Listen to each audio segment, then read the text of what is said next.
Mi propio padre le pagó al médico para decir que mi bebé murió en el parto. Me gritó en la cara: «No voy a criar nieto de pobre en esta casa». Durante 20 años visité una tumba vacía. Lloré un duelo inventado, hasta que el timbre sonó un domingo de almuerzo, y quien estaba en la puerta hizo que mi padre cayera al suelo de pavor. «Ay, mis queridos, qué bueno que vinieron a visitarme hoy. Pasen, pasen, que esta abuelita tiene el corazón lleno de ganas de platicar. Pueden pasar, no tengan pena, que aquí la casa es humilde, pero el cariño sobra, ¿eh? Me llamo Alicia, Alicia Mendoza Ribeiro. Tengo 62 años bien vividos, unos más sufridos que otros, pero todos bendecidos por Dios. Y vivo aquí en Aguascalientes, en el Bajío de México. Esta ciudadcita que tal vez ni conozcan, pero que tiene una historia muy bonita, llena de casonas antiguas y gente de buen corazón. Nací y crecí aquí mismo, en esta tierra de viñedos y aguas termales, donde el aire de la mañana huele a café de olla y el atardecer pinta el cielo de naranja sobre la sierra fría. Saben, mis queridos, yo no soy mujer de quejarme de la vida, no. Aprendí que cada día que uno despierta respirando ya es una victoria, pero no siempre pensé así. Hubo una época demasiado larga en que despertaba todos los días deseando no haber despertado. 20 años de mi vida pasé así, cargando un luto tan pesado que casi me llevó junto al cajón.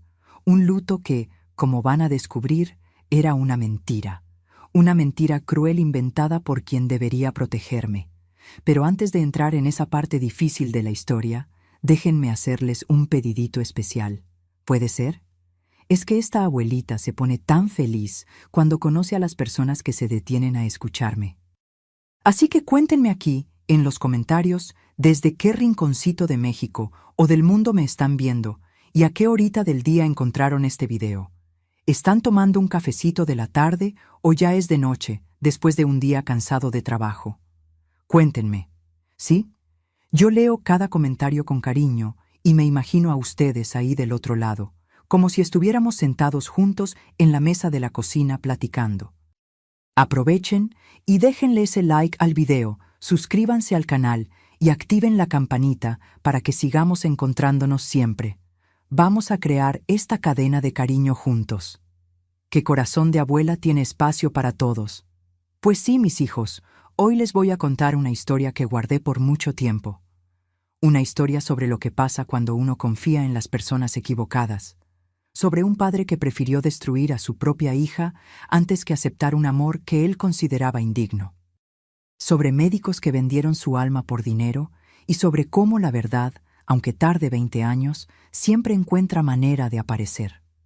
Pero para que entiendan cómo llegué hasta aquí, amasando mi pancito en paz en esta cocina sencilla, necesito volver atrás, bien atrás, a la época en que era niña y pensaba que mi padre era el hombre más poderoso y más correcto del mundo.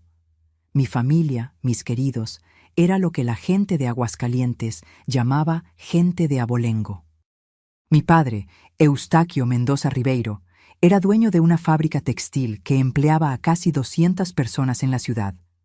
En aquella época, allá por los años 60 y 70, tener una fábrica así era como ser rey de un reino pequeño. Todo mundo conocía a don Eustaquio. Todo mundo se quitaba el sombrero cuando pasaba por la calle. Todo mundo le debía favores. Y mi padre adoraba ese poder. Adoraba ver el miedo en los ojos de la gente. Adoraba saber que podía destruir la vida de cualquiera con un chasquido de dedos. Mi madre se llamaba Eulalia, Eulalia de las Gracias, una mujer linda de morirse, con cabello negro que le llegaba hasta la cintura y ojos color miel. Pero era una belleza triste, ¿saben? Una belleza de pajarito enjaulado. Mamá había venido de familia humilde allá de Lagos de Moreno, pueblo vecino, y mi padre le gustaba recordarle eso cada vez que ella se atrevía a contradecirlo. «Yo te saqué de la miseria, Eulalia», decía. «Así que cállate y agradece». Y ella se callaba, siempre se callaba. Yo era hija única. Mi padre quería un hijo hombre para heredar la fábrica, pero después de mí, mamá no pudo embarazarse más. Creo que nunca me perdonó por haber nacido mujer. Para él, yo era una inversión, una pieza de ajedrez que iba a usar para hacer alianzas con otras familias ricas. Desde chiquita lo escuchaba decir: Alicia se va a casar con gente de bien, gente de nuestro nivel. Esta niña me va a dar nietos que van a honrar el apellido Mendoza. Nuestra casa era una casona colonial en el centro de la ciudad, de esas con ventanas de madera pintadas de azul y balcón con barandal de hierro forjado. Tenía 2 pisos, 8 recámaras y un patio enorme con árboles de guayaba, naranjos y un gallinero que cuidaba doña Chepa, nuestra cocinera. La pobre Chepa trabajaba para nosotros desde los 15 años y nunca recibió un gracias de mi padre, pero era ella quien me daba cariño cuando mamá estaba demasiado ocupada tratando de no disgustar al marido. Recuerdo perfectito la rutina de aquella casa. En la mañana despertaba con el olor del café de olla y las gorditas recién hechas que preparaba doña Chepa. Tomaba café en el comedor, nunca en el salón que era solo para visitas importantes, y después me iba a la escuela. Estudiaba en el colegio de las monjas, un colegio de religiosas, donde iban todas las hijas de familia rica de la región. Mi padre se empeñaba en que tuviera educación de señorita fina, piano, francés, bordado, buenas maneras. Las mujeres no necesitan título, decía, necesitan marido. Mis tardes eran solitarias. A mi padre no le gustaba que jugara con los niños de la calle. Gente sin clase, los llamaba. Entonces me quedaba en el patio inventando juegos sola. Platicaba con las gallinas, me subía a los árboles a escondidas y a veces doña Chepa me dejaba ayudarla en la cocina, lo que era mi mayor alegría. Fue con ella que aprendí a hacer polvorones, cocadas, cajeta, todas esas recetas mexicanas que hasta hoy me calientan el alma. La única amiga que tenía de verdad era Ivonne, hija del chofer de mi padre. Teníamos la misma edad y jugábamos a escondidas, porque si mi padre se enteraba, iba a hacer un escándalo. Hija mía no se junta con hija de empleado. Era la ley.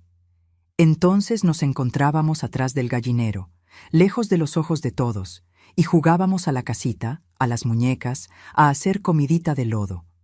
Fueron los momentos más felices de mi infancia, esas tardes robadas con Ivonne. Pero aunque era niña, ya me daba cuenta de que había algo mal en mi familia. Me daba cuenta del modo en que mi padre trataba a mi madre. Nunca le pegó, no que yo viera, pero sus palabras eran peores que golpes. La humillaba frente a las visitas, criticaba la comida, la ropa, el peinado, todo, y mamá solo bajaba la cabeza y pedía perdón. A veces de noche la escuchaba llorando bajito en el cuarto, y ese sonido me partía el corazón. Me daba cuenta también del modo en que mi padre trataba a los empleados, como si fueran menos que personas, como si no tuvieran familia, sentimientos, dignidad. Gritaba, maldecía, amenazaba con el despido por cualquier tontería. Una vez lo vi darle una bofetada al señor Juvenal, el jardinero, porque el hombre había podado un rosal del modo equivocado. Juvenal era un señor de casi 60 años, cabello blanco, y recibió esa bofetada en la cara sin poder reaccionar.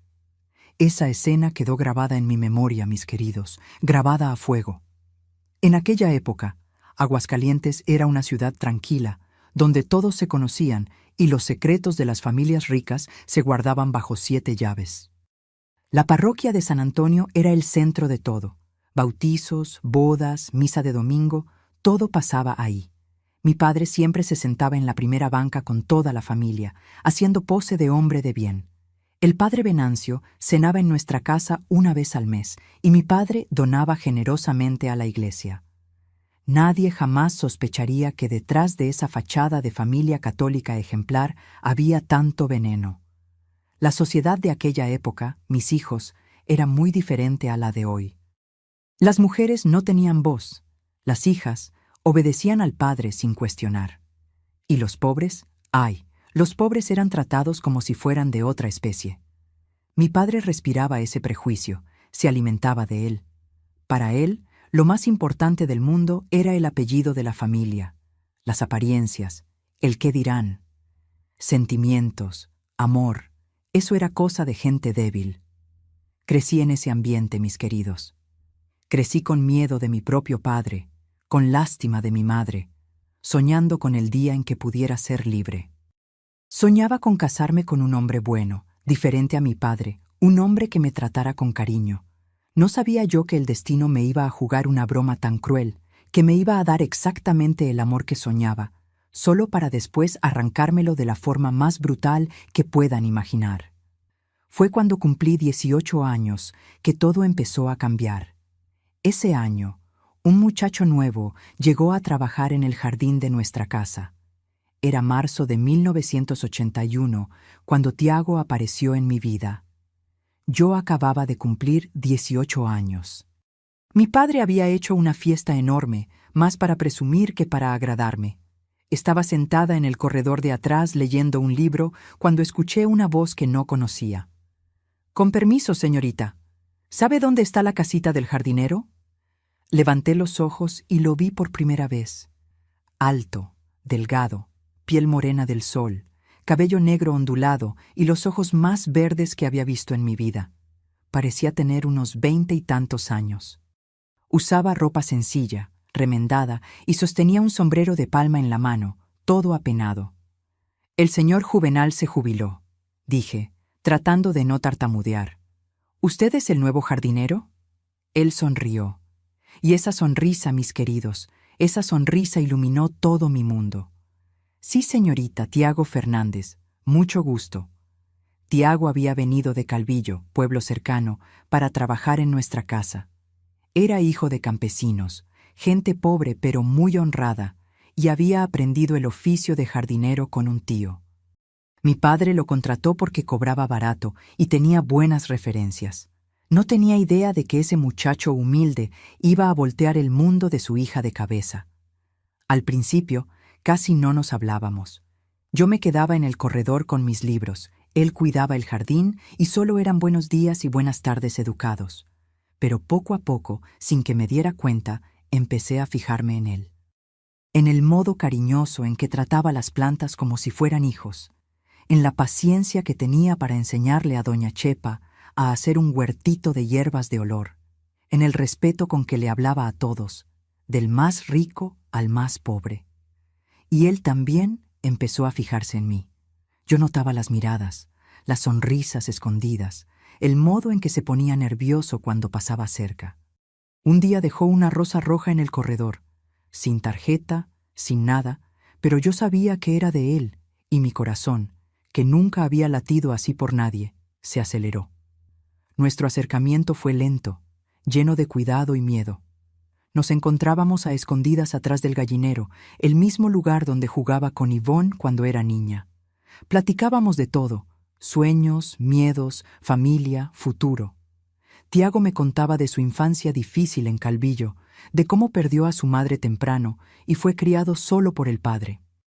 Yo le contaba de la jaula dorada que era mi vida, del padre que me trataba como mercancía. Y con cada plática, con cada encuentro robado, me enamoraba más. El primer beso pasó una noche de junio, época de feria de San Marcos. La ciudad estaba adornada. Había verbena, bailes, ponche. Mis padres habían ido a una fiesta en casa de otros ricos, y yo fingí dolor de cabeza para quedarme en casa. Tiago me esperó en el patio debajo del naranjo grande, y cuando nuestros labios se encontraron, supe que nunca más iba a ser la misma. A partir de ahí, ya no había vuelta atrás. Nos amábamos con la intensidad de quien sabe que está haciendo lo correcto y lo incorrecto al mismo tiempo. Correcto porque el amor era verdadero, puro, bonito. Incorrecto porque mi padre jamás lo iba a aceptar, jamás. Los meses fueron pasando y nuestro amor fue creciendo. Tiago hablaba de pedirme matrimonio, de llevarme lejos de esa casa, de construir una vida sencilla pero feliz. «No tengo dinero, Alicia», decía, «pero tengo 2 manos para trabajar y un corazón que es todo tuyo». Y yo le creía con toda mi alma. Fue a principios de 1982, poco después de cumplir 19 años, que descubrí que estaba esperando un hijo. Recuerdo el día exacto. Era febrero, hacía un calor terrible y me había sentido mal en la mañana por 3ª vez seguida. Doña Chepa, que era astuta y ya había visto muchas cosas en la vida, me miró con esos ojos sabios y preguntó bajito: Niña, ¿ya se te retrasó? Hice la prueba a escondidas en una farmacia del otro lado de la ciudad, donde nadie me conocía. Cuando vi el resultado positivo, lloré. Lloré de alegría, de miedo, de desesperación, todo junto. Un hijo de Tiago, lo más lindo y más peligroso que podía pasar. Le conté a Tiago esa misma noche.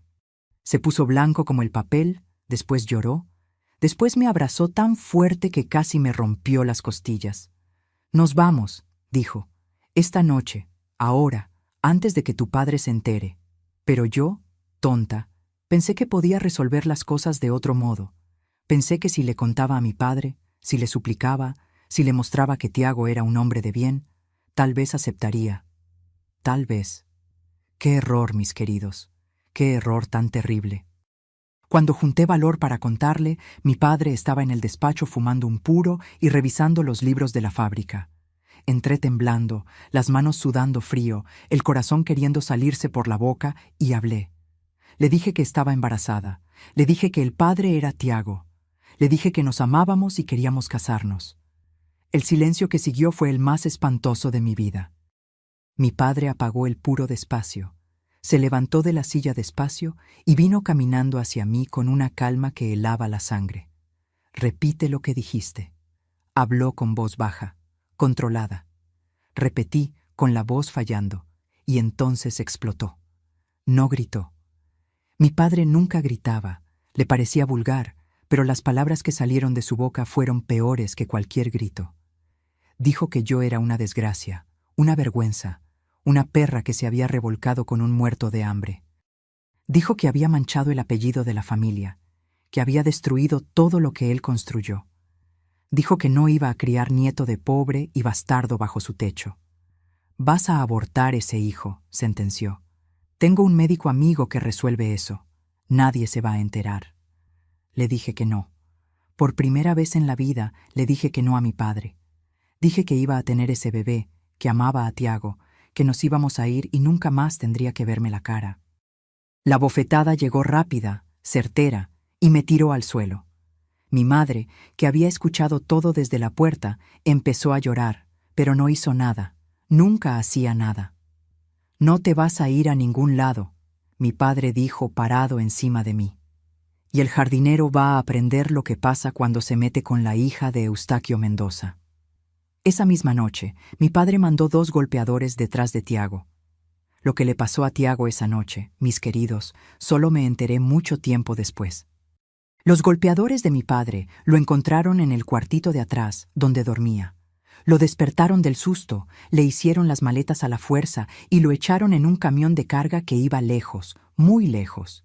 Le dijeron que si volvía a Aguascalientes, si trataba de buscarme, si abría la boca para contarle algo a alguien, lo iban a desaparecer de verdad. Lo iban a hacer desaparecer de un modo que nadie nunca más lo iba a encontrar.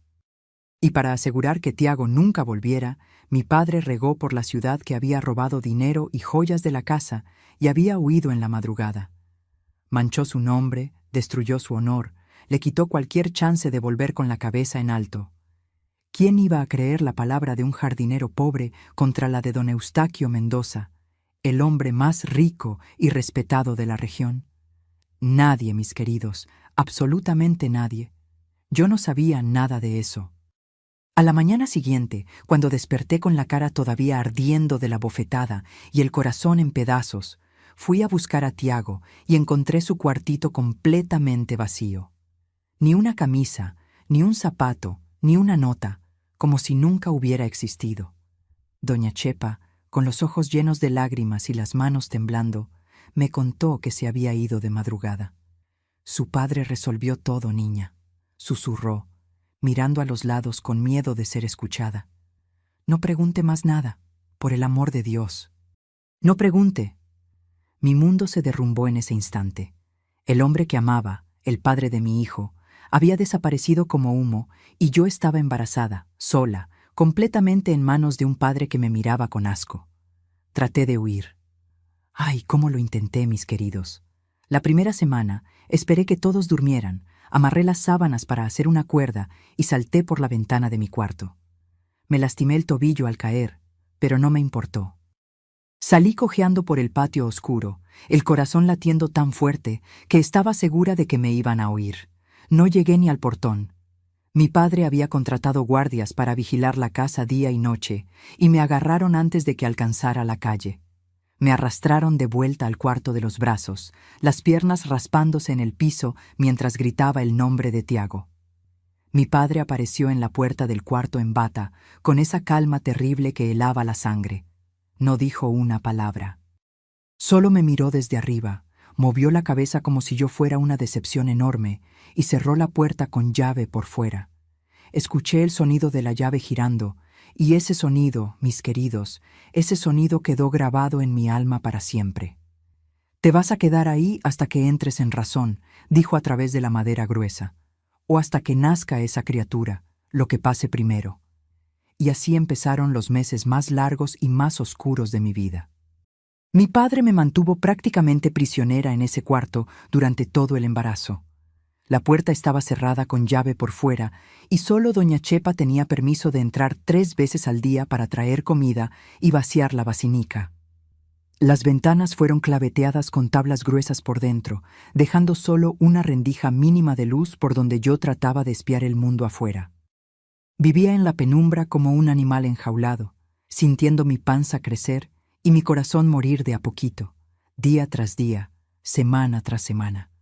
El cuarto olía a moho, a tristeza, a soledad. Las paredes parecían cerrarse un poco más cada día que pasaba. Caminaba en círculos como loca, hablaba sola, lloraba hasta no tener más lágrimas y después lloraba más. La única ventana al mundo era doña Chepa, que entraba rapidito, dejaba la charola y salía con los ojos bajos, sin valor para mirarme. Yo veía que ella también sufría, que quería ayudarme, pero tenía demasiado miedo de mi padre. Todo mundo lo tenía. Mi madre, doña Eulalia, vino a verme una sola vez durante todos esos meses. Entró al cuarto con los ojos rojos de tanto llorar, las manos retorciendo un pañuelo bordado, y se quedó parada mirándome por un largo rato, sin decir nada. Extendí los brazos hacia ella, suplicando un abrazo, un cariño, lo que fuera. ¿Y saben qué dijo, mis queridos? ¿Saben qué me dijo mi propia madre en ese momento? ¿Por qué nos hiciste esto, Alicia? ¿Por qué no podías simplemente obedecer? Tu padre solo quería lo mejor para ti. Y se fue, sin abrazarme, sin consolarme, sin siquiera tocarme la mano. Esa fue la última vez que vi a mi madre mirarme a los ojos. Ella falleció de neumonía 2 años después, y hasta hoy me pregunto si no fue de vergüenza, de tristeza, de tanto tragarse las palabras que nunca tuvo el valor de decir. Yo la perdoné, mis queridos. La perdoné porque ella también era víctima de mi padre, a su manera. Pero el dolor de esa visita nunca cicatrizó bien. Los días se arrastraban iguales, interminables. Despertaba, comía lo que doña Chepa traía, casi siempre sin hambre, pero obligándome por el bebé. Me quedaba mirando la pared descascarada, platicaba con mi hijo en la panza, lloraba, dormía y repetía todo al día siguiente. Lo único que me mantenía viva, la única luz en toda esa oscuridad, era sentir las pataditas de mi niño. Cada movimiento era prueba de que no estaba sola, de que había alguien ahí que me necesitaba, que dependía de mí, que me amaba sin siquiera conocerme todavía. Le ponía nombre al bebé en mis pensamientos. Si era niño, se iba a llamar Lucas, que significa aquel que ilumina, porque era exactamente eso lo que hacía. Iluminaba toda esa oscuridad que trataba de tragarme. Le prometía bajito, con la mano en la panza, que íbamos a salir de ahí, que iba a encontrar a Tiago en algún lugar del mundo, que íbamos a ser una familia feliz, que todo iba a estar bien. Mentiras dulces que me contaba a mí misma para no volverme loca del todo. Mi padre aparecía en el cuarto de vez en cuando, siempre con esa calma helada que era peor que cualquier grito. Se sentaba en la silla cerca de la puerta, cruzaba las piernas, encendía un puro y me miraba con asco mientras el humo subía al techo. Después empezaba a hablar. Hablaba por horas, a veces, y yo estaba obligada a escuchar callada. Decía que yo era una desgracia, una mancha en el apellido de la familia, una prueba viva de su fracaso como padre. Decía que ese bebé iba a nacer marcado por el pecado, que no tenía futuro, que era mejor para todos si nunca existiera. Decía que ningún hombre decente me iba a querer después de eso, que iba a morir sola y abandonada, que me merecía todo lo malo que estaba pasando. «Todavía puedes arrepentirte», decía, soltando el humo despacio. «Todavía puedes resolver esto, todavía hay tiempo. Conozco médicos que hacen el trabajo limpio, sin dejar rastro. Nadie tiene que enterarse». Cada vez que sugería eso, yo ponía las 2 manos en la panza y decía, «No». Era la única palabra que todavía podía decirle. No, no, no. Mi voz salía débil, ronca de tanto llorar, pero firme. Y él se iba, bufando, cerrando la puerta de un golpe, prometiendo que me iba a arrepentir amargamente, que ya iba a ver lo que iba a hacer. Las visitas del padre Venancio fueron las peores de todas, mis queridos. Mi padre lo llamó varias veces para tratar de convencerme de entregar al bebé en adopción después de que naciera. El padre se sentaba en el cuarto con esa sotana negra y ese rosario de cuentas gruesas en las manos y hablaba de pecado, de vergüenza, de cómo había ofendido a Dios y a la sagrada institución de la familia. Su voz era mansa, casi dulce, pero las palabras eran puro veneno. Decía que una madre soltera no tenía ninguna condición de criar bien a un hijo, que iba a condenar al niño a una vida entera de miseria, humillación y señalamientos. Decía que lo cristiano, lo correcto, era entregar al bebé a una familia de bien y con estructura, que pudiera darle todo lo que yo nunca iba a poder darle. Decía que Dios me iba a perdonar si hacía lo correcto. «Piense en el niño, Alicia», decía, moviendo el rosario despacio. «Piense en lo que es mejor para él, no en usted. El amor de madre verdadero es el que sabe renunciar. ¿Quiere que su hijo crezca siendo señalado en la calle como hijo de madre soltera, de mujer perdida? ¿Quiere que cargue esa cruz toda la vida por su egoísmo?» Yo escuchaba callada, las manos apretando la panza, el corazón sangrando por dentro. ¿Cómo era que un hombre de Dios podía decir esas cosas? ¿Cómo era que no veía que el único pecado en esa casa era la crueldad de mi padre, la prisión que había creado para su propia hija? Pero yo no tenía fuerza para discutir con un padre. Solo esperaba que se fuera con sus bendiciones falsas y sus palabras envenenadas para poder llorar en paz abrazada a mi panza. El embarazo fue muy difícil, mis queridos.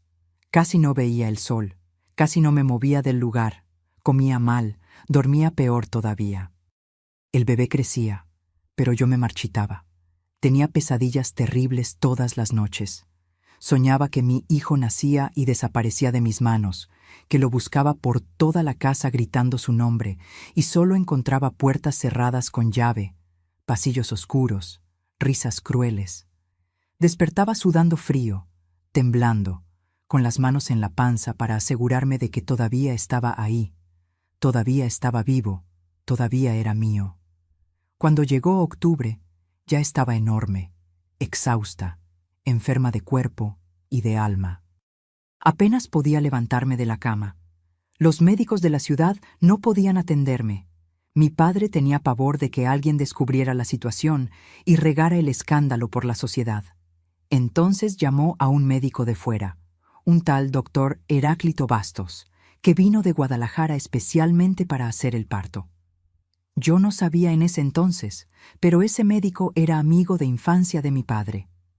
Habían estudiado juntos en un colegio interno de padres, se debían favores desde hacía décadas. El tipo de amistad podrida que se paga con silencio, complicidad y dinero por debajo del agua.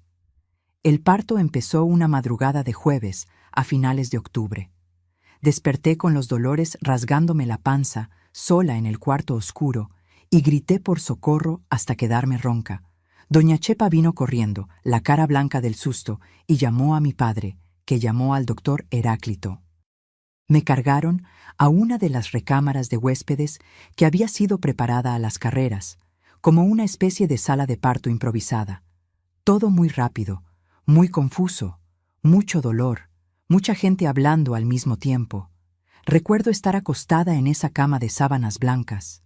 las contracciones rasgando mi cuerpo como cuchillos, el sudor escurriendo por la cara, y ver a mi padre parado en la puerta del cuarto platicando bajito con el médico.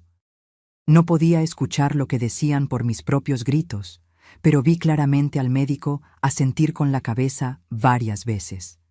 Vi a mi padre sacar un sobre grueso, bien grueso, del bolsillo interno del saco y entregárselo en las manos al doctor Heráclito. Vi al médico pesar el sobre en la mano, satisfecho, y guardarlo en el bolsillo de la bata blanca. En ese momento, aun con todo el dolor, una voz dentro de mí gritó que algo estaba muy mal. Pero antes de que pudiera pensar bien, el doctor Heráclito se acercó a mí con una jeringa en la mano. «Voy a darle un remedio para el dolor, doña Alicia», dijo con una sonrisa falsa que no llegaba ni cerca de los ojos. «Usted va a dormir un ratito, y cuando despierte ya terminó todo. Va a ser rapidito». Yo no quería dormir. Quería ver nacer a mi hijo. Quería escuchar su primer llanto llenando el cuarto. Quería cargarlo en mis brazos y nunca más soltarlo. Traté de debatirme, traté de alejar la jeringa, traté de gritar que no, que quería quedarme despierta, pero estaba demasiado débil y manos fuertes sujetaron mis brazos. Sentí el piquete de la aguja en el brazo, fría, certera, y en pocos segundos todo a mi alrededor empezó a dar vueltas. Las voces se hicieron distantes y la oscuridad me tragó por completo. Cuando finalmente desperté, el sol ya estaba alto afuera. Estaba de vuelta en mi cuarto cerrado con llave, débil como nunca había estado en la vida, adolorida en cada pedazo del cuerpo, con la panza vacía y flácida debajo de la sábana. Y mi bebé, mi Lucas, no estaba en ningún lugar. Cuando abrí los ojos esa mañana, mis queridos, lo primero que hice fue llevar las manos a la panza. Era instinto de madre, ¿saben? Ese gesto que repetía a toda hora, todos los días, hacía meses. Pero esta vez mis manos encontraron un vacío enorme, flácido, adolorido. La panza que antes era redonda, dura, llena de vida, ahora era solo piel marchita y silencio. Mi hijo ya no estaba ahí dentro de mí. Había nacido. Estaba en algún lugar de esa casa esperando mi abrazo.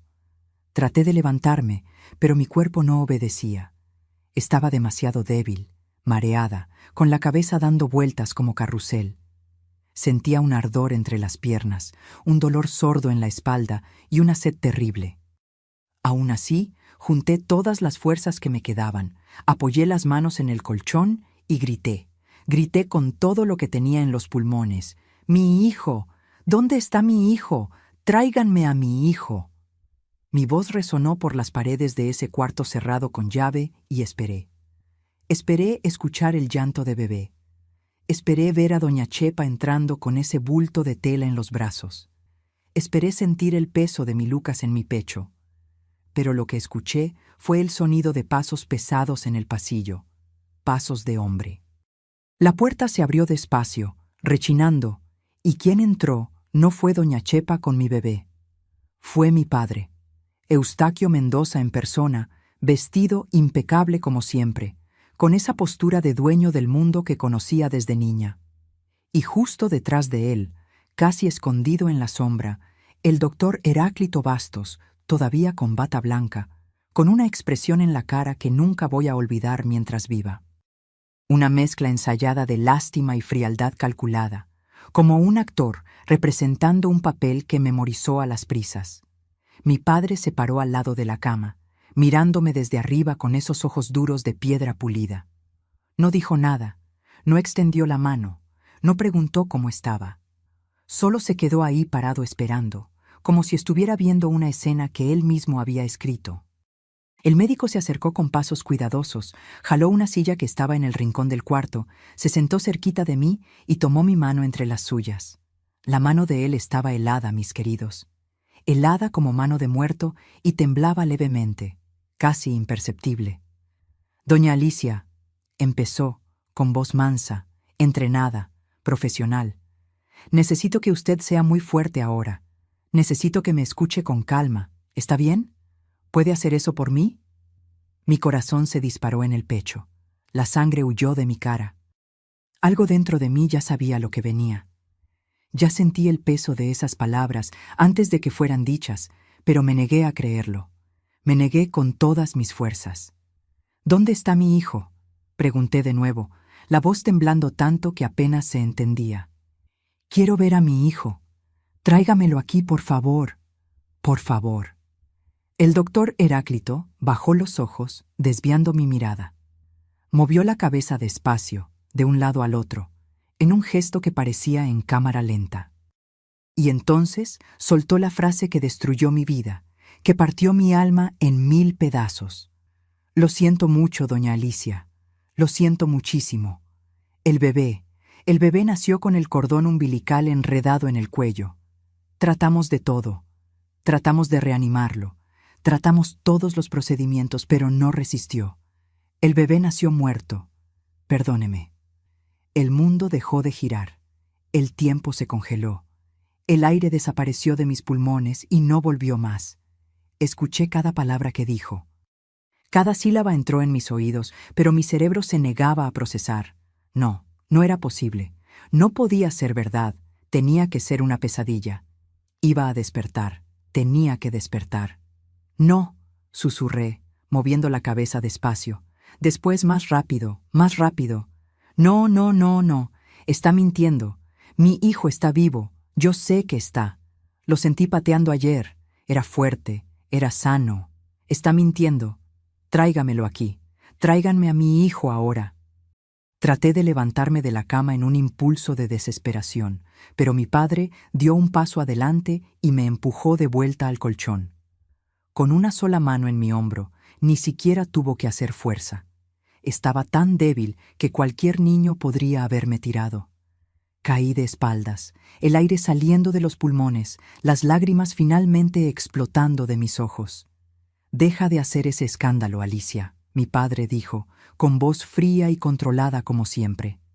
«Lo que pasó, pasó. No tiene vuelta atrás». No sirve de nada gritar como loca. Miré a mi padre a través de las lágrimas, su cara toda borrosa, y supliqué. Supliqué con los ojos, con las manos extendidas, con cada pedazo de mi ser. Supliqué una explicación, un consuelo, un abrazo que nunca llegó en 19 años de vida, por cualquier migaja de humanidad. ¿Y saben qué hizo, mis queridos? ¿Saben qué hizo mi propio padre en ese momento en que su hija acababa de perder un hijo? Se encogió de hombros. Simplemente se encogió de hombros, como si le hubiera contado que rompí un vaso en la cocina. Y dijo con la mayor naturalidad del mundo: «Es mejor así, Alicia. Dios sabe lo que hace. Las cosas pasan por una razón. Yo ya te había avisado que esa criatura no iba a salir bien, que iba a ser un problema. No iba a criar nieto de pobre y bastardo bajo mi techo de ninguna manera. Por lo menos ahora puedes seguir adelante, puedes tener una vida decente, como yo siempre quise para ti. Este asunto está cerrado». Esas palabras, mis queridos, esas palabras entraron en mí como cuchillos de hielo. Mi propio padre, aliviado por la muerte del nieto. Mi propio padre agradeciéndole a Dios por haber perdido a mi bebé. Mi propia sangre, celebrando la tragedia que me había destruido.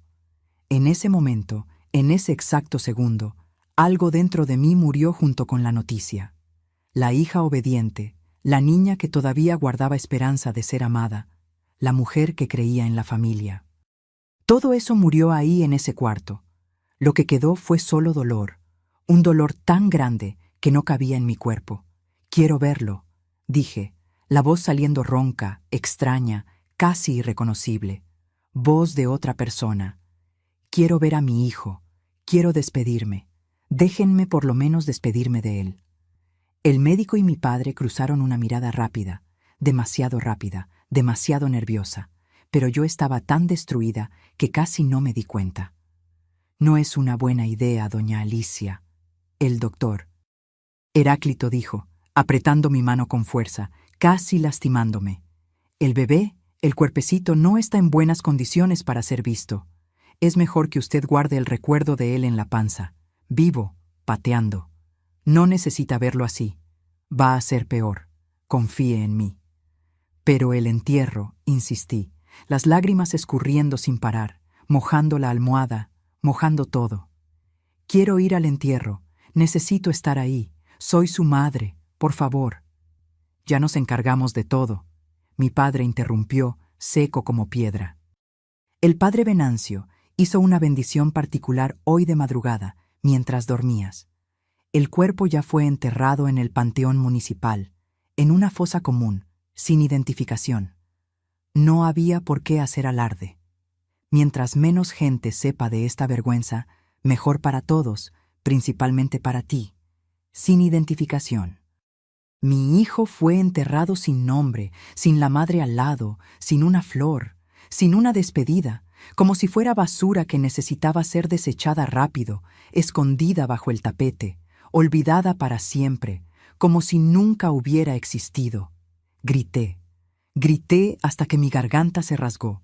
Grité hasta que la voz desapareció y solo salió un chirrido ronco. Traté de arañar a mi padre con las uñas, traté de pegarle al médico, traté de salir de la cama y correr al panteón de cualquier modo, pero me sujetaron de los brazos, de los hombros, me amarraron en las sábanas como si fuera una criminal. Y el doctor Heráclito sacó otra jeringa del bolsillo de la bata. Sentí el piquete frío en el brazo y la oscuridad me tragó de nuevo. Los días que siguieron fueron un borrón gris de dolor y sedantes. Despertaba, abría los ojos al techo del cuarto, recordaba que mi hijo estaba muerto y gritaba. Gritaba hasta que alguien aparecía. Ahí venía la inyección y volvía a dormir. Despertaba, recordaba, gritaba, me apagaba. Un ciclo sin fin de agonía que no podía romper. Cuando finalmente dejaron de sedarme, no sé si fueron días o semanas después, me había convertido en otra persona. Un cascarón vacío caminando por la casa. No comía bien, no hablaba, ya no lloraba más. Las lágrimas se habían secado todas. Me quedaba sentada en la cama o en la poltrona del cuarto, mirando a la nada, horas y horas seguidas, sin parpadear, sin moverme. Doña Chepa trataba de animarme, traía calditos, me hablaba con cariño, acariciaba mi cabello, pero yo no respondía, no podía. Era como si me hubiera ido y solo el cuerpo se hubiera quedado. Una noche, ya no sé cuánto tiempo después del parto, esperé que toda la casa se durmiera y salí del cuarto en silencio. Mi padre había dejado de cerrar la puerta con llave, pensando que ya no tenía fuerzas ni ganas de huir. Y tenía razón. Yo no quería huir. Quería encontrar a mi hijo. Fui hasta el Panteón Municipal de Aguascalientes descalza, con camisón blanco, en medio de la madrugada fría de noviembre. La luna llena iluminaba las lápidas viejas, las cruces de madera podrida, las tumbas olvidadas cubiertas de monte. Busqué la fosa de mi hijo. Busqué por horas, caminando entre los muertos, llamando bajito. «Lucas, Lucas, ¿dónde estás, mi hijo? Aquí está tu mamá». No encontré nada. Ninguna fosa reciente, ninguna tierra removida, ninguna cruz sin nombre. Nada. Era como si mi hijo nunca hubiera existido. Nunca hubiera nacido. Nunca hubiera sido enterrado ahí. Volví a casa antes del amanecer, temblando de frío y de confusión. Los días siguientes, traté de preguntarle al padre Venancio dónde exactamente había sido enterrado mi hijo. Se puso pálido, tartamudeó, se secó el sudor de la frente, dijo que no recordaba bien, que mi padre se había encargado de todo el papeleo y los detalles. Traté de preguntarle a doña Chepa, pero ella desviaba la mirada, cambiaba de tema, empezaba a temblar y salía del cuarto a las prisas. Algo no cuadraba, mis queridos. Algo en toda esa historia estaba muy mal, pero yo estaba demasiado destruida para pensar bien, demasiado destruida para investigar, para hacer preguntas, para insistir. Terminé convenciéndome a mí misma de que mi mente me estaba jugando bromas, que el luto me estaba volviendo loca poco a poco, que había buscado en el lugar equivocado del panteón. Era más fácil creer eso que enfrentar la posibilidad de una verdad aún más terrible. Los meses fueron pasando, convirtiéndose en años, y yo me fui marchitando dentro de esa casa. Ya no salía, no recibía visitas, no hacía nada más que existir. Mi padre me dejaba en paz. Había conseguido lo que quería, después de todo. El problema había sido resuelto, la vergüenza había sido enterrada, y yo era solo un fantasma con camisón vagando por los pasillos oscuros de la casona de los Mendoza, esperando que la muerte llegara para reunirme con mi hijo en el cielo. Tiago nunca volvió a Aguascalientes. Años después, muchos años después, me enteré por una conocida que estaba viviendo en el interior de Chihuahua, trabajando de peón en un rancho ganadero, viviendo una vida triste y solitaria. Él también pensaba que el hijo había muerto en el parto, también cargaba ese luto en las espaldas, también había sido destruido por la mentira de mi padre. La maldad de Eustaquio Mendoza nos alcanzó a los dos, aunque separados por cientos y cientos de kilómetros. 20 años, mis queridos. Por 20 años enteros, visité ese panteón buscando una tumba que no existía. Rezaba de rodillas en la tierra, pedía perdón por no haber protegido a mi hijo, le suplicaba a Dios que lo cuidara en el cielo. Por 20 años, cargué una culpa que no era mía, un dolor que no tenía remedio, un luto que no tenía fin. 20 años de mi vida, desperdiciados en la oscuridad de una mentira monstruosa. Pero la verdad, como dije al principio de esta plática, siempre encuentra manera de aparecer. Puede tardar, puede esconderse, puede parecer imposible, pero aparece. Y en mi caso, apareció un domingo común de almuerzo, 20 años después, cuando el timbre de esa casa sonó y volteó mi mundo de cabeza para siempre. Era un domingo de octubre, mis queridos. Octubre de 2002. 20 años exactos habían pasado desde esa madrugada en el hospital improvisado, desde esa jeringa que me robó el momento de ver nacer a mi hijo, desde esa mentira que destruyó mi vida. 20 años que vivía como muerta en vida, vagando por los rincones de esa casa que se había convertido en mi prisión y mi tumba al mismo tiempo. Muchas cosas habían cambiado en esas 2 décadas. Mi madre, doña Eulalia, había partido en el 84, llevada por una neumonía que los médicos dijeron que no tuvo fuerzas para combatir. Yo siempre pensé que murió de tristeza, de tanto tragarse palabras, de tanto fingir que todo estaba bien. El padre Venancio también ya se había ido de este mundo y confieso que no derramé ni una lágrima por él. Doña Chepa seguía en la casa, más vieja, más encorvada, pero todavía con esos ojos bondadosos que fueron mi único consuelo durante años. ¿Y mi padre? Ay, mi padre había envejecido de un modo que daba gusto ver. Y perdonen a esta abuelita por la maldad, pero es la verdad. Eustaquio Mendoza, el todopoderoso dueño de la fábrica textil, el hombre que nadie se atrevía a contradecir, se había transformado en un viejo amargado y quebrado. La fábrica había ido a la quiebra a principios de los 90, tragada por la competencia y por los propios errores de administración de mi padre. Las malas inversiones se fueron acumulando, las deudas creciendo, y poco a poco todo lo que había construido se fue desmoronando como castillo de arena en la marea. Ese domingo de octubre, la casona de los Mendoza estaba cayéndose a pedazos. La pintura descascarada, el techo con goteras, los muebles vendidos uno por uno para pagar las cuentas. Solo había quedado la casa y estaba a punto de irse a remate el lunes. El banco había comprado todas las deudas de mi padre y dado un ultimátum. O pagaba todo antes del fin de semana, o perdía la propiedad. Mi padre andaba por la casa como alma en pena, refunfuñando, maldiciendo, culpando a todos menos a sí mismo. Yo observaba de lejos, sentada en la poltrona vieja de la sala, sintiendo una mezcla extraña de satisfacción y vacío. Verlo caer no me daba alegría. Ya no sentía alegría hacía mucho tiempo, pero tampoco me daba lástima. Ese hombre había destruido todo lo que amaba. Que cosechara lo que sembró.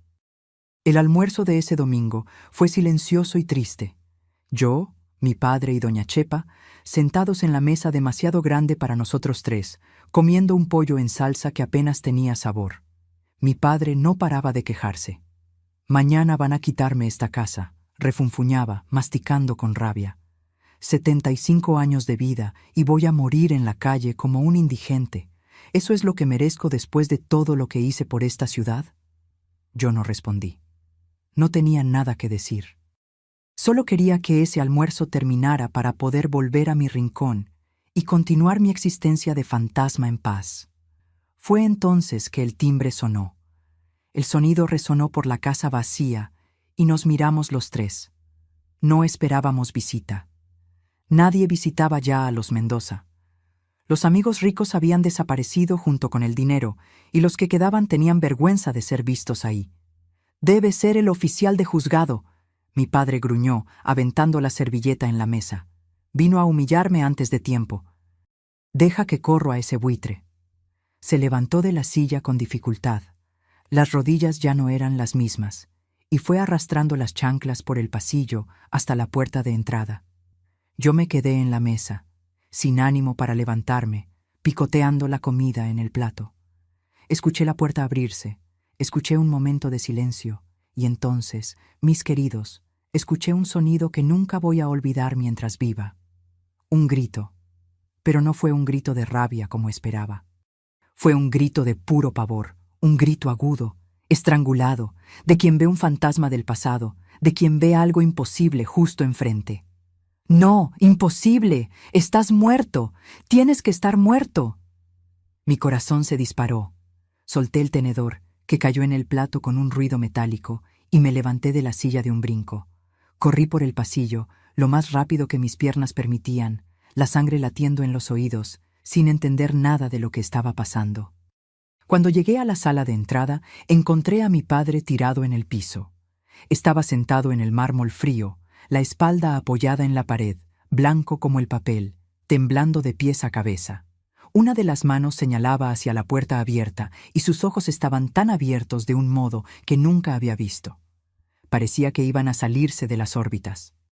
Seguí su mirada hasta la puerta, y lo que vi ahí, mis queridos, lo que vi parado en el umbral de la puerta ese domingo de octubre, cambió mi vida para siempre. Era un muchacho, un hombre joven en realidad. Debía tener unos 20 años, alto, fuerte, bien vestido con un traje oscuro impecable que parecía costar más que todo lo que quedaba en esa casa. Sostenía un portafolio de piel en la mano izquierda y su cara, ¡ay! Su cara era como ver el pasado. Era como ver a Tiago de nuevo, joven, guapo, lleno de vida. Los mismos ojos verdes brillantes, del verde de las hojas del plátano después de la lluvia. La misma quijada fuerte y determinada, el mismo cabello negro ondulado, solo que más corto, más arreglado. Y en el cuello, bien visible arriba del cuello de la camisa blanca, había una marca de nacimiento en forma de media luna que había visto en el ultrasonido tantos años atrás. El muchacho no miró a mi padre tirado en el piso, no le prestó la menor atención. Los ojos verdes estaban fijos en mí y estaban llenos de lágrimas que escurrían sin vergüenza por sus mejillas. Cuando habló, la voz salió entrecortada, trémula, pero firme. «Hola, mamá. Me tardé 20 años, pero te encontré. Y descubrí que mi tumba allá en el panteón estuvo vacía todo este tiempo». Mis rodillas cedieron. Me desplomé ahí mismo en el pasillo, las piernas sin fuerza, y un sonido salió de mi garganta que ni siquiera sé describir. No era grito, no era llanto, era algo primitivo, animal, del fondo del alma. Era el sonido de una madre reconociendo al hijo que pensó que había perdido para siempre. «Lucas», susurré, las lágrimas brotando. «Lucas, mi hijo, mi niño». Él cruzó la puerta en 2 zancadas largas, se arrodilló frente a mí y me abrazó. Me abrazó con tanta fuerza que apenas podía respirar, pero no quería que me soltara nunca más. Sentí su perfume, sentí el calor de su cuerpo, sentí su corazón latiendo contra mi pecho. Era real. Él era real. Mi hijo estaba vivo. Nos quedamos ahí abrazados por un tiempo que no sé medir. Pudo haber sido 1 minuto o 1 hora, no importaba. El mundo entero había desaparecido y solo existíamos yo y él, madre e hijo, finalmente juntos después de 20 años de mentira. Fue el gemido de mi padre el que nos trajo de vuelta a la realidad. Todavía estaba tirado en el piso, la mano en el pecho, la respiración jadeante. ¿Quién eres tú? Logró tartamudear, la voz fallando. ¿Cómo estás vivo? Lucas se levantó despacio. Me ayudó a levantarme también y se volteó hacia mi padre. Su mirada cambió completamente. El cariño que había visto segundos antes desapareció, sustituido por algo duro, frío, cortante como cuchilla. Era la mirada de alguien que vino a cobrar una deuda muy antigua. «Soy el bebé que usted mandó tirar», Lucas dijo, con voz firme y controlada. «El nieto de pobre que usted no quiso criar. El bastardo que usted le pagó a un médico para decir que había nacido muerto. Soy Lucas Fernández Mendoza, y pasé 20 años en un orfanato en otro estado, porque usted pensó que no era digno de vivir en esta casa». Mi padre se puso aún más blanco, si es que eso era posible. «El orfanato... ¿Tú? ¿Cómo descubriste?» «El doctor Heráclito Bastos murió el año pasado», Lucas continuó, sacando un papel del portafolio de piel. «En el lecho de muerte, el remordimiento le apretó y dejó una confesión escrita para la familia. La hija me buscó, me mostró la carta donde contaba todo. Cómo usted le pagó para fingir que el bebé había muerto. Cómo entregó a un niño sano a un orfanato en Zacatecas. Cómo inventaron un entierro falso. Ella me pidió perdón por su padre y me dio esto». Aventó la hoja de papel al piso a los pies de mi padre. Era una copia de la confesión del médico, la prueba de todo. «Fui al tal orfanato», Lucas continuó. «Conseguí mis registros. Conseguí el acta de nacimiento original que usted trató de destruir. Conseguí los documentos de la adopción ilegal que nunca se completó porque nadie me quiso. Y con todo eso estudié. Estudié mucho. Me recibí de abogado, pasé el examen de la barra y me especialicé en derecho bancario». Dio un paso hacia mi padre, que trató de arrastrarse hacia atrás sin éxito. ¿Sabe qué banco compró todas sus deudas? ¿Sabe quién es el abogado representante de ese banco? La cara de mi padre se retorció cuando cayó en cuenta. «Soy yo», Lucas dijo con una sonrisa helada. «Yo convencí al banco de comprar la deuda de los Mendoza. Yo preparé todo el papeleo del remate y acabo de comprar esta casa por una fracción del valor, usando cada centavo que junté trabajando desde los 15 años. Sacó otro documento del portafolio y lo aventó encima de mi padre. «Esta propiedad ahora es mía. Usted tiene 24 horas para recoger sus cosas e irse». Pero mi mamá me miró con todo el amor del mundo. «Mi mamá se queda. Esta casa es de ella ahora. Siempre debió haber sido de ella». Mi padre agarró el pecho con más fuerza, la respiración cada vez más difícil. Doña Chepa, que había visto todo desde la puerta de la cocina, corrió a llamar una ambulancia. Eustaquio Mendoza tuvo un infarto ahí mismo, en el piso de la sala, que un día pensó que iba a ser suya para siempre. Sobrevivió, si es que se puede llamar a eso sobrevivir. Quedó en silla de ruedas, con la mitad del cuerpo paralizado, y fue a vivir a un asilo público en la periferia de la ciudad, porque ya no tenía a nadie que quisiera cuidarlo. Los amigos ricos desaparecieron, los empleados se fueron, y el apellido Mendoza se convirtió en sinónimo de vergüenza en Aguascalientes. Y yo, finalmente empecé a vivir, mis queridos. A los 39 años de edad, abrazada al hijo que pensé que había perdido, finalmente empecé a vivir de verdad. Y aquí estoy, mis queridos, 23 años después de ese domingo que cambió todo. 62 años de edad. Todavía viviendo aquí en Aguascalientes, en esta misma casa que un día fue prisión y hoy es mi hogar de verdad. Las paredes son las mismas, la dirección es la misma, pero la energía que corre por estos cuartos es completamente diferente. Donde antes había miedo, hoy hay risas de niños. Donde antes había silencio de muerte, hoy hay olor a pastel en el horno y música sonando en el radio de la cocina.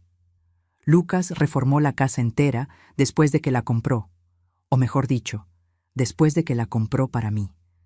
Cambió el techo que siempre goteaba, pintó las paredes de colores alegres, arregló el piso de madera que rechinaba en todos lados, pero se empeñó en mantener algunas cosas del modo original. Las ventanas azules de la fachada, el barandal de hierro del balcón, las ollas de cobre de la cocina que eran de mi abuela. «Esta casa tiene historia, mamá», dijo. No borramos el pasado, lo transformamos. Mi hijo, ay, mi hijo, cómo me enorgullezco de ese hombre, mis queridos.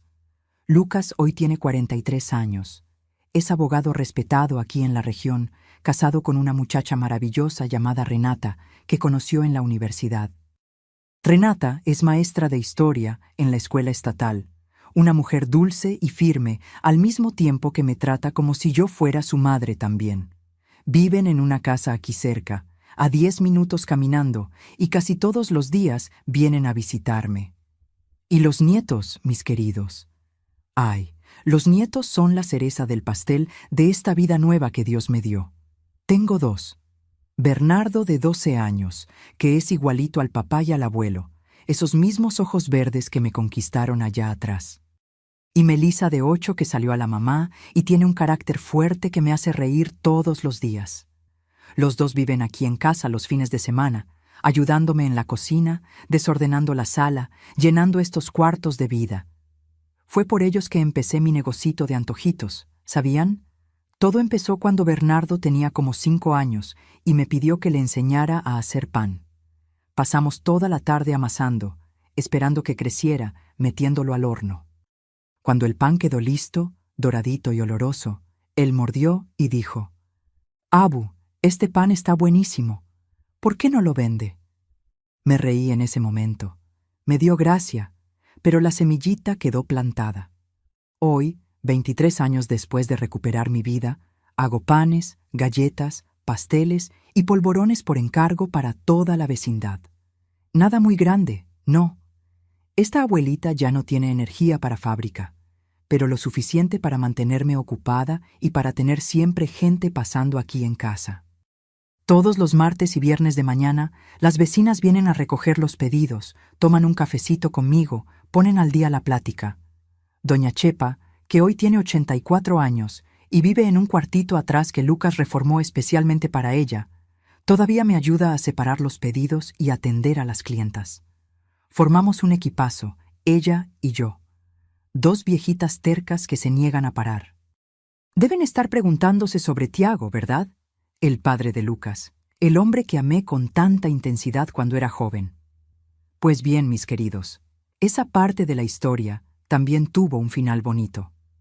Cuando Lucas descubrió toda la verdad sobre el pasado, una de las primeras cosas que hizo fue buscar a su padre. Encontró a Tiago en un rancho en el interior de Chihuahua, ya con las canas, viviendo solo, todavía cargando el luto del hijo que pensaba que había perdido. El reencuentro de los dos fue cosa de película, mis queridos. Lucas me contó que cuando llegó al rancho y se presentó, Tiago se desmayó. ¿Se desmayó de verdad? Cayó al piso como una tabla. Cuando despertó y entendió que el hijo estaba vivo, lloró por 3 días seguidos sin parar. Los dos se quedaron una semana entera juntos, platicando, conociéndose, recuperando el tiempo perdido. Tiago vino a verme también unos meses después. Yo estaba en la cocina haciendo pan, siempre haciendo pan, cuando escuché el timbre sonar. Abrí la puerta y me topé con esos ojos verdes que nunca había olvidado, ahora enmarcados por arrugas y cabello blanco. Nos quedamos un buen rato solo mirándonos, sin poder decir nada. Después él abrió una sonrisa, esa misma sonrisa que me conquistó allá atrás, y dijo: «Hola, Alicia. Me tardé un poco, pero volví. No les voy a mentir. Tratamos de reavivar el romance. Fuimos novios por algunos años. Hasta vivimos juntos por un tiempo, pero éramos personas diferentes de aquellos jóvenes enamorados de hace 40 años. El amor todavía existía, pero se había transformado en otra cosa. Un cariño profundo, una amistad verdadera, un respeto inmenso. Hoy Tiago vive en Calvillo, su pueblo natal, pero viene a visitarme todos los meses y pasa la Navidad y la Semana Santa aquí con nosotros. Somos una familia, mis queridos. Una familia extraña, remendada, llena de cicatrices, pero una familia de verdad. Y mi padre, Eustaquio Mendoza, vivió 8 años más después de ese infarto, atrapado en una silla de ruedas, en un asilo público en la periferia de Aguascalientes. Fui a visitarlo una sola vez, más para mi propio cierre que por cualquier obligación. Estaba irreconocible, flaco, encorvado, con la mirada vacía de quien perdió todo. No me pidió perdón, no se disculpó por nada, solo se quedó mirándome con esos ojos que un día fueron tan duros y ahora eran solo tristes. Dije lo que tenía que decir, di la vuelta y me fui. Nunca más volví. Cuando murió, en 2010, no fui al entierro. A veces, cuando estoy sola amasando mi pan de madrugada, pienso en todo lo que pasé. Pienso en la niña que fui, en la mujer en que me convertí, en los dolores que cargué y en las alegrías que finalmente encontré. Y agradezco, mis queridos, le agradezco a Dios, al destino, a la vida, por haberme dado una segunda oportunidad. Si llegaron hasta aquí conmigo, agarrando la mano de esta abuelita a través de esta historia tan dolorosa, necesito dejarles algunas palabras en el corazón antes de despedirme. Pasé 20 años de mi vida llorando a un hijo que estaba vivo. 20 años visitando una tumba vacía, pidiendo perdón por una muerte que nunca pasó, cargando una culpa que nunca fue mía. ¿Y saben qué aprendí con todo esto? Aprendí que la mentira, por más bien construida que esté, por más poderosa que sea la persona que la cuenta, tiene las piernas cortas. La verdad puede tardar, en mi caso tardó 2 décadas, pero siempre encuentra una rendija por donde pasar. Si me están escuchando ahora y sienten que hay algo mal en su historia, alguna pieza que no encaja, algún secreto de familia que nadie quiere contar, no desistan de buscar respuestas. Yo casi desistí, mis queridos, casi acepté esa mentira como verdad absoluta y me iba a ir a la tumba sin saber que mi hijo estaba vivo. Si el doctor Heráclito no hubiera sentido el peso de la conciencia al final de su vida, yo habría muerto sin abrazar nunca a mi Lucas. Así que les digo, cuestionen, investiguen, no acepten silencios extraños y miradas desviadas como respuesta. Aprendí también que la sangre no siempre es familia, y la familia no siempre es sangre.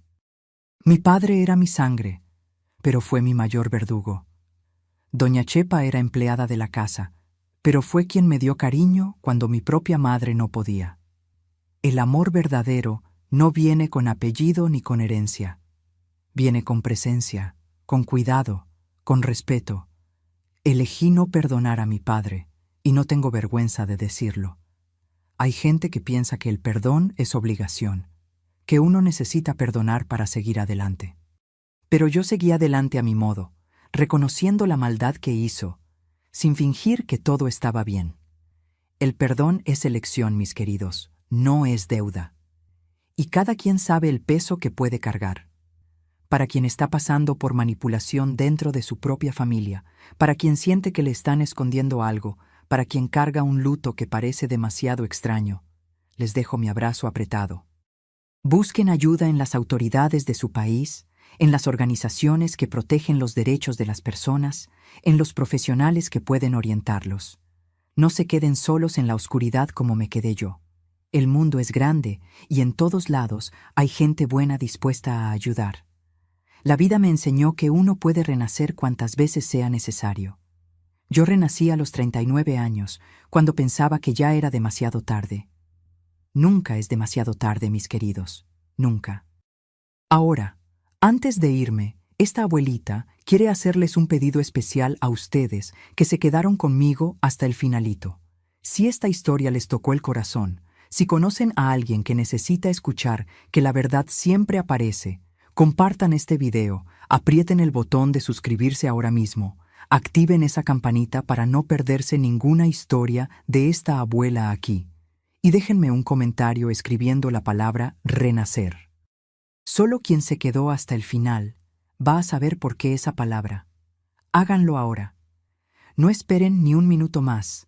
Vamos a esparcir esta cadena de fuerza y esperanza juntos. Dios los bendiga a cada uno de ustedes. Esta abuelita los quiere de corazón. Hasta la próxima historia, mis queridos. Cuídense mucho.